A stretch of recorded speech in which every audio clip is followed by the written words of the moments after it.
හැමෝටම සුබ දවසක්.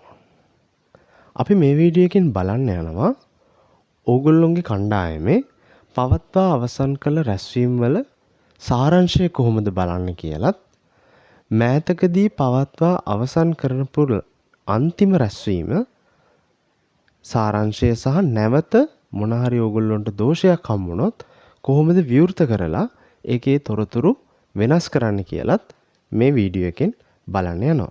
ඉතින් ඔයාලට මේ වීඩියෝ එකේ රැස්වීම් කියන කොටසට ගියාම ඔයාලට බලන්න පුළුවන් පෙර රැස්වීම් වල යටතේ ඔයාලට පවත්වා අවසන් කරන ලද රැස්වීම් වල තොරතුරු සඳහන් වෙලා තියෙනවා. දිනෙත් එක්ක රැස්වීම 1 2 එහෙම කියලා ඔයාලට සඳහන් වෙනවා. ඒ වගේම තමයි මෑතකදී පවත්වා අවසන් කරන ලද රැස්වීම ඔයාලට කොළ පාටින් දිස් වෙනවා.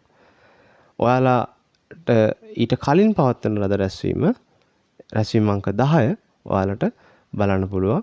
මම ඒක ඔයාලට ක්ලික් කරලා පෙන්නන්නම්.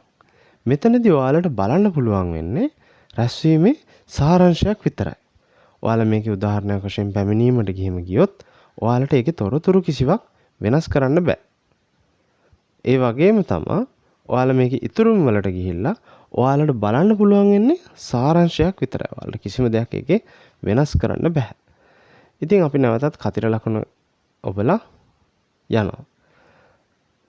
ඊට පස්සේ ඔයාලට බලන්න පුළුවන් මෙතන රැස්වීම අංක 11. ඔයාලට අවසානයේටම පවත්වා රැස්වීම දකින්න පුළුවන්. ඒක ක්ලික් කරද්දී ඔයාලට විකල්ප දෙකක් එක්ක එනවා. එකක් තමයි රැස්වීම පරීක්ෂා කරන්න.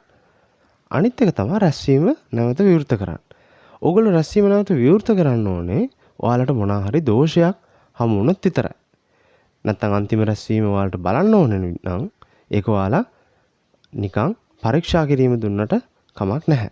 මම ඔයාලට උදාහරණයක් සඳහා දැන් මෙතන විවෘත කරන්න කියන එක දෙනවා. මෙතන හරි කියලා දුන්නාන් පස්සේ මේ වගේ තහවුරු කරන්න කියලා මැසේජ් එකක් එනවා. ඒකත් ඔව් කියලා දුන්නට පස්සේ ඔයාලට මේ වගේ පණිවිඩයක් එනවා. ඔයගොල්ලන්ට මොකක්ද වෙන්නේ කියලා. මේ රැස්වීම නැවත විවෘත කරද්දී ගනුදෙනු දිනය සහ අනිත් අයට පණිවිඩ යනවා. සහ ඔයාලා මේ විස්තරය හොඳට කියවන්න ඔයාලා රැස්වීමේ මොන හරි වෙනස්කම් කරන්න කලින්. හරි. දැන් ඔයාලට පුළුවන් මේ විදිහට අවසානය කරන්න ළඟ රැස්වීමක දසුනම දකින්න. මේ ටික් මාක්ස් එක්ක බලන්න පුළුවන්. මෙතන පැමිණීමට ගිහිල්ලා ඔයාලට මෙන්න මේකේ තොරතුරු වෙනස් කරන්න අවස්ථාව දෙනවා.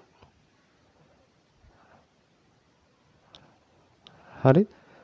ඔයාලට ඒකේ තොරතුරු වෙනස් කරන්න අවස්ථාව දෙනවා.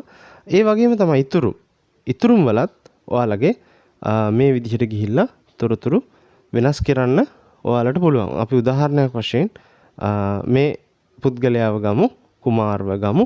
අපි කුමාර්ගේ අපි එයා කලින් සේවිංස් 5යි කියලා දාලා තියෙන්නේ. අපි ඒක අපිට අඳුනා ගන්න පුළුවන් නම් මේකේ දෝෂයක් තියෙනවා.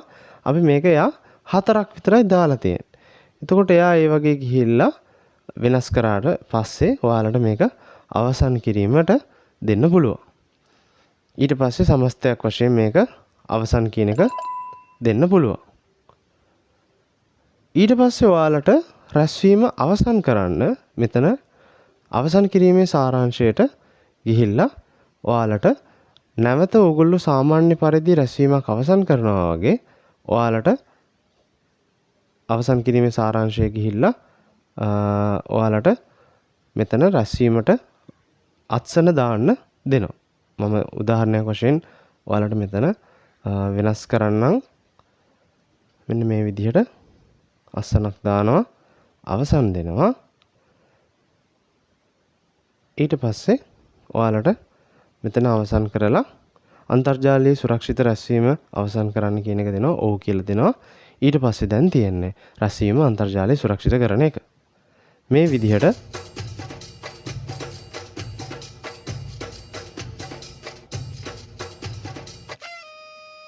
දැන් සාර්ථකයි කියලා එනවා.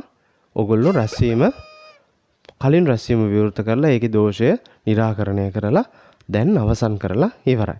ඊට පස්සේ ඔයාලට ඊළඟ ගිහිල්ලා නැවතත් මේ ස්ක්‍රීන් එකටම එන්න පුළුවන්.